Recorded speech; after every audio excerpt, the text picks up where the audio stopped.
Donc, toutes ces personnes-là qui sont en prison, voilà la situation à laquelle elles sont contraintes. Et parfois même, leurs familles ne peuvent pas avoir accès à elles pour ne serait-ce que les regarder. Et je vous informe que s'il y a 1062 détenus, les détenus sont en prison. Mais sachez qu'il y a 1062 familles qui sont en prison. Parce que la première chose que fait une famille quand elle a un détenu, c'est de réorganiser sa vie autour de la prison. Il est peut-être facile d'organiser sa vie quand on habite à Liberté 6, de l'organiser autour du camp pénal. Il est peut-être facile d'organiser sa vie à Rebeuss quand on est à la prison de Rebeuss. Il est peut-être facile d'organiser sa vie autour de Sébi Ponti quand on est dans la prison de Sébi Kotan. Mais des familles qui viennent de loin, qui ont des détenus à Sébi Kotan, des familles qui viennent de loin pour voir les détenus au niveau de la prison de Rebeuss, voilà la situation à laquelle les familles sont contraintes.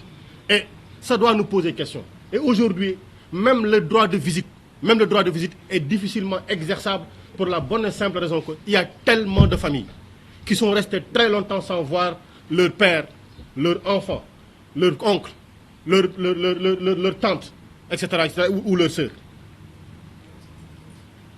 Donc, et à côté de ci, il y a le cas, on peut le citer, de Ngagne Demba Touré, le célèbre jeune, 24 ans, exilé politique.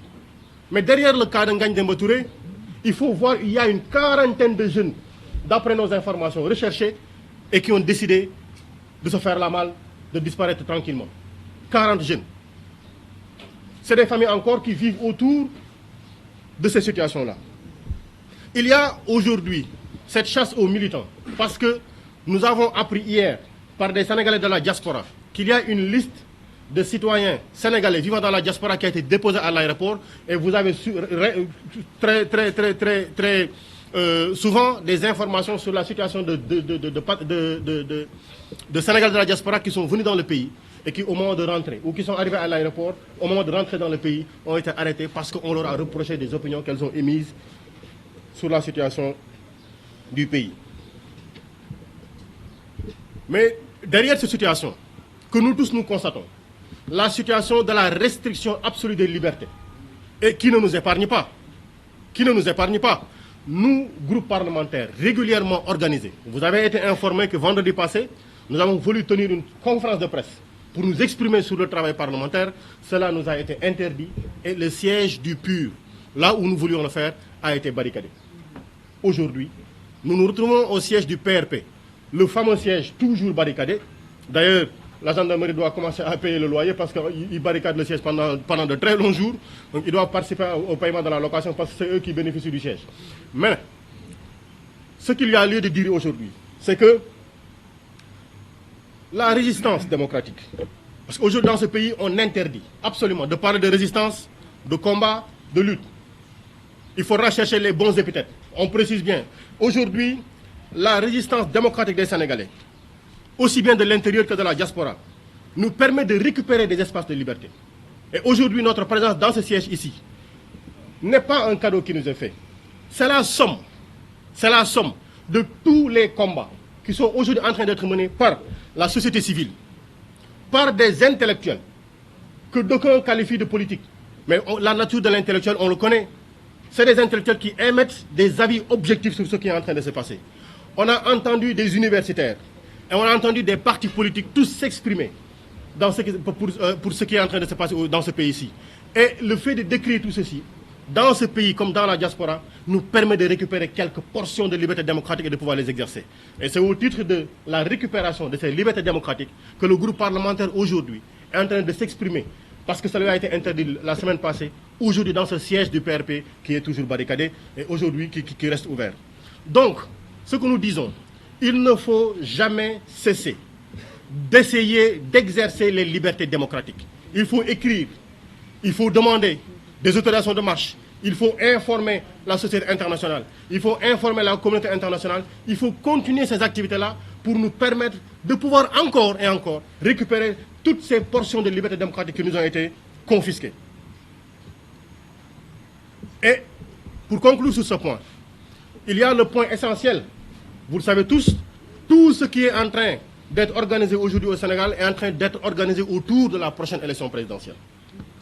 l'occasion de dire que Ousmane Sonko restera et est le candidat unique du parti PASTEF.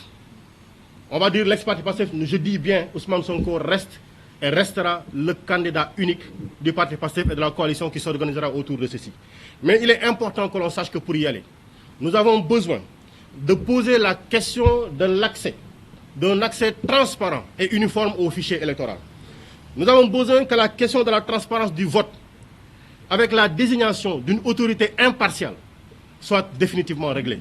Parce qu'aujourd'hui, nous allons le dire, le ministre de l'Intérieur ne peut pas, de manière impartiale, être celui qui organise la prochaine élection présidentielle.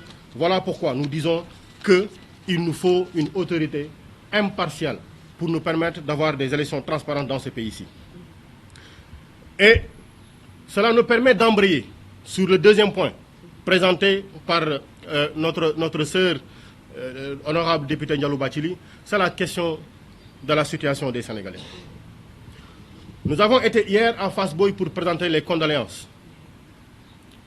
Le constat absolu que nous n'avons pas manqué de présenter sur place, c'est que des jeunes ont pris la mer pour aller chercher un meilleur vivre, pour abandonner un pays, le pays sinon le plus riche de la planète, avec toutes les ressources. Aujourd'hui, vous regardez ce qui se passe en Arabie Saoudite, c'est simplement parce qu'ils ont du pétrole.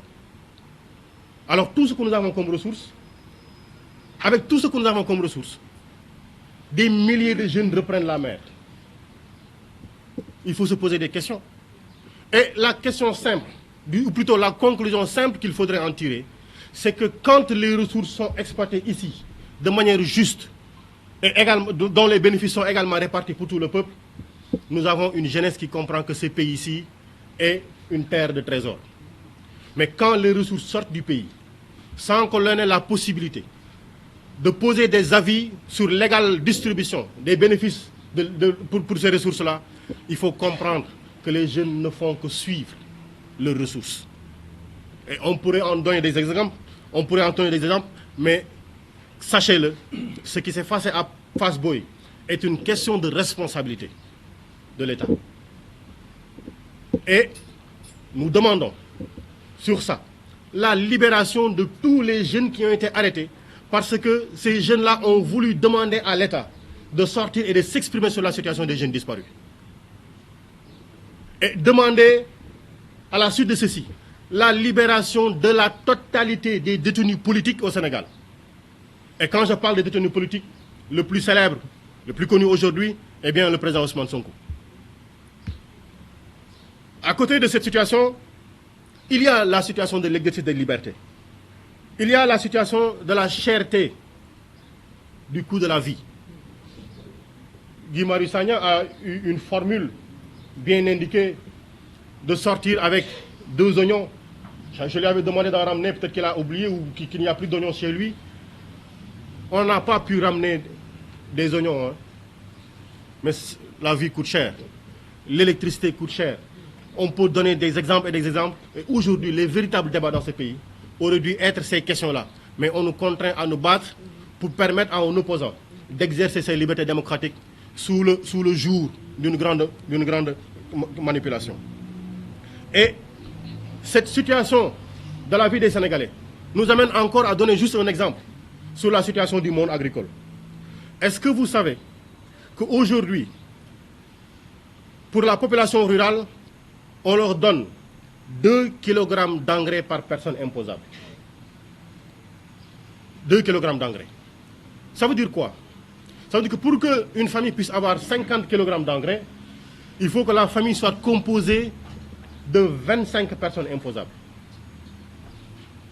Et sachez que si un hectare, pour un hectare, il faut 150 kg d'engrais, faites la multiplication, il faut 75 personnes pour une famille pour mettre de l'engrais sur un champ de 1 hectare.